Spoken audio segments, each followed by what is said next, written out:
On the Secure Dynamics TechCast today, I have two former guests who've been on the show multiple times, but this is the first time we've got both of them together. Welcome, Mike Manrod, who's the CISO at Grand Canyon Education. Thank you. Good And to be here. thanks, Mike, and welcome, Lamont Orange, who is the CISO at Netscope. Thank you. Happy to have you guys. And one of the topics I had suggested is really talking about compliance and security. And is something that's been talked about for a long time, but I was kind of saying, is compliance as it stands today, and then we can talk about the past and the future, is it still a legal mandate to cover the business so that they don't get hit with lawsuits? Or where we stand today, has it actually evolved to become kind of a building block, if you will, to a better security posture? Let me start with you, Mike. Well, it's a very relevant topic, and I know when I think back on when I started in security, it didn't receive the attention or importance it does today. We were kind of relegated off in the corner, and we were the people who said no to everything that everybody tried to find a way around. And compliance, often security measures were driven by compliance for the sake of checking a box. Now, it wasn't all that cynical across all of security, years ago, but that was definitely a common repeating theme, and we'd all go to events and vent at happy hours about that state of affairs. Today, I feel like it's much more of a partnership, an alignment of compliance and security working together, and often completely unified to be legally compliant with regulations, with guidances, with standards, to appropriately report on risk and report on compliance. But it's often driven the other way around. We apply standards because we want to be secure, because we want our business to be available, to be safe, and to protect the interests we're accountable for. Lamont, your thoughts? So I would say that the tide has shifted a bit, as Mike stated, given the history of it and how it kind of started as a checkbox initiative. I would say, yeah, that was definitely driven by legal. And today, I would say it's absolutely more of a partnership with that organization. But we're looking at it also from a customer perspective. It's an expectation that you will have these certain compliances with these regulatory obligations.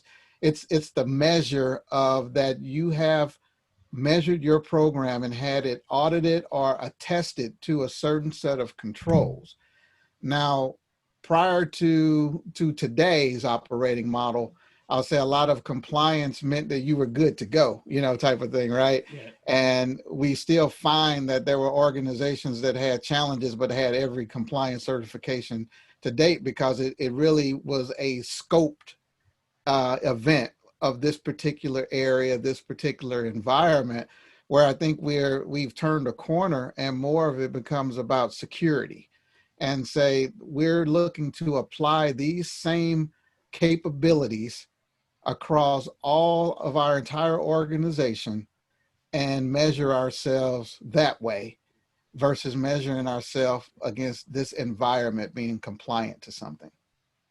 So sticking with that, Lamont, again, I was talking to somebody who just took on a new job at a fairly large public company, and she was complaining about the insane number of hours she has to put in within the first 30 days to actually not get thrown out. Literally, they had a requirement saying, hey, if you don't take these, if you're not going through these compliance courses, and it was all driven by the CISO, then you technically we are at will to fire you, right? And so she was complaining a lot about she couldn't fast forward. She knew the stuff and she couldn't just take a test and be done with it. I mean, she's been in the industry for a long time. So has the user experience also evolved? And if not, whose responsibility is it to ensure that the organization, I mean, there are lots of ways, right? Whether it's Kahoots and all kinds of interesting ways of gamification, getting people more inspired to do compliance training versus, oh man, it's another headache and let me get through it as quickly as possible. Yeah. So I'll say that, going back to kind of how compliance was birthed, right?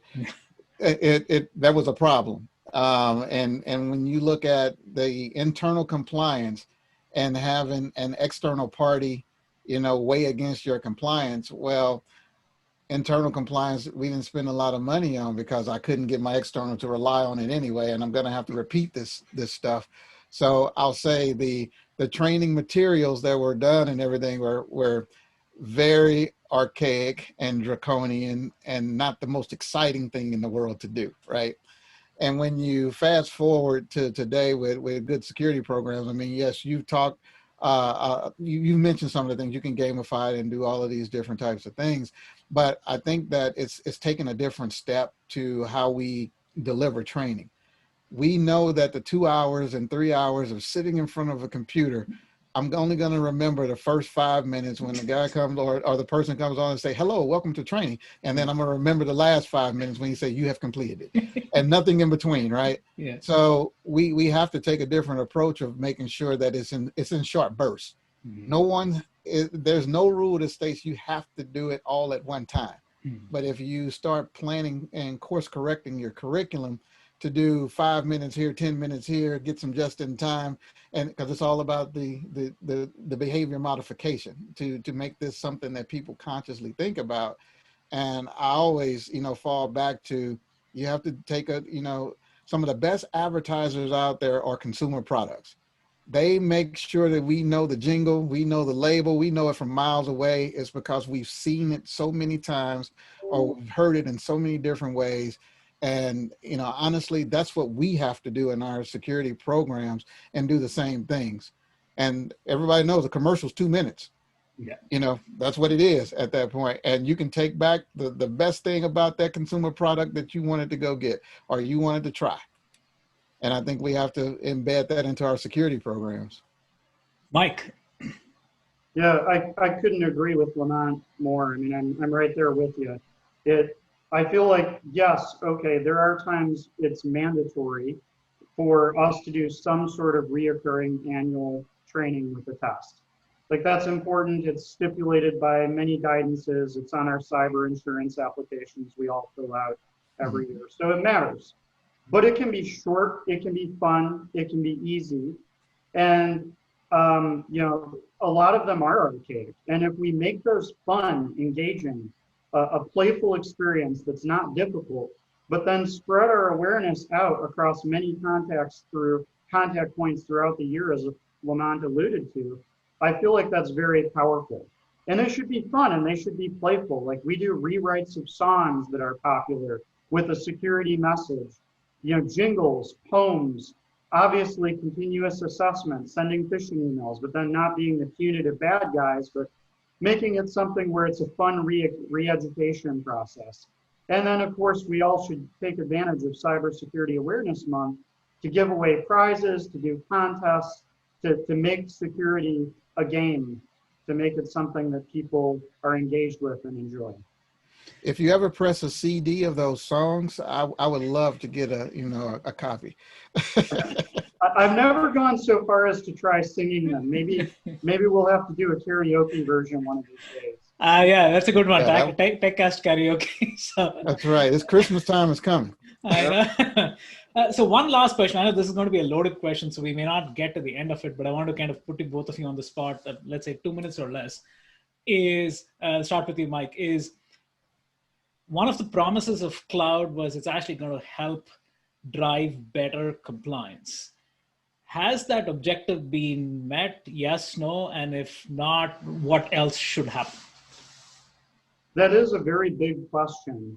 And I would say it depends. It depends on the fundamental foundation of any given GRC program. It does create one of the biggest GRC and compliance problems, which is if there's no governance on what cloud products you have, what SaaS applications, what platform, it can turn into sprawl, right?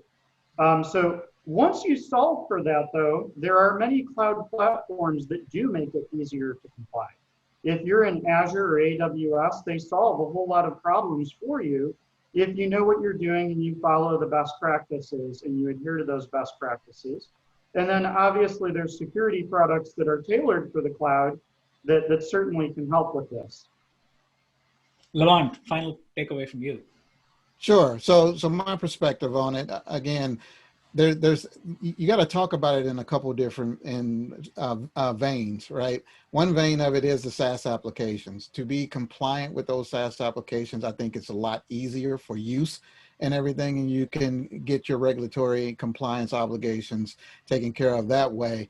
But to Mike's point, you can also get into the situation where, oh, I have too many, or I have 3 or 4 of the same thing, or I have this application that's just killer for the organization, but it's 2 guys in a truck and their security program is a half of an FTE, and you know, but they have some really great information about the company. So this breeds into our risk management program too, and how we look at risk and measure risk of using those applications and be able to coach the workforce to applications that are better aligned with the security posture that they want to keep and the compliance posture that they want to keep. I think the other side of it, when you start looking at the cloud service providers, as companies initially started to move and did it in the lift and shift philosophy, absolutely easier to do compliance, because you can rely on what those CSP providers was giving you. But as you started introducing and creating your own products, which is where a lot of companies are now, they're innovating, right? Yeah. And so now if you had bad practices and you didn't have good compliance from the beginning, you're introducing that into your new cloud infrastructure as well. And you can't rely on those CSPs providers because they're just telling you, my house is compliant. I got windows, I got doors, they open and close, I got a fire smoke alarm and all of that stuff. But when you start putting furniture in there and start moving things around, and that's when you get into a little bit of, well, we also need to understand what you are doing. So you need to have something that's going to be able to help you enforce those best practices, going to continually monitor those best practices to make sure that they don't change. And then you need the granularity. Visibility is key. And if we go back to the benefit for going to the cloud is to not open everything up to everybody, is to get the right access to the right person at the right time and be able to maintain that. And that's what our tool sets have to do. They have to support that modernization and approach to the security and compliance objectives versus the wide open, because we've done nothing at that point. If we take what we've learned 20 years from now and bring it back into the cloud in the same way with the same tooling, we are creating the same problems and we're exacerbating them because the cloud is so expansive. Well said. And again, thank you. I think that's amazing perspective, and sticking to our time budget of 15 minutes. Thank you for your time, both Mike and Lamont, and looking forward to future conversations. Thank you. Thanks, Ashwin. Thanks, Lamont.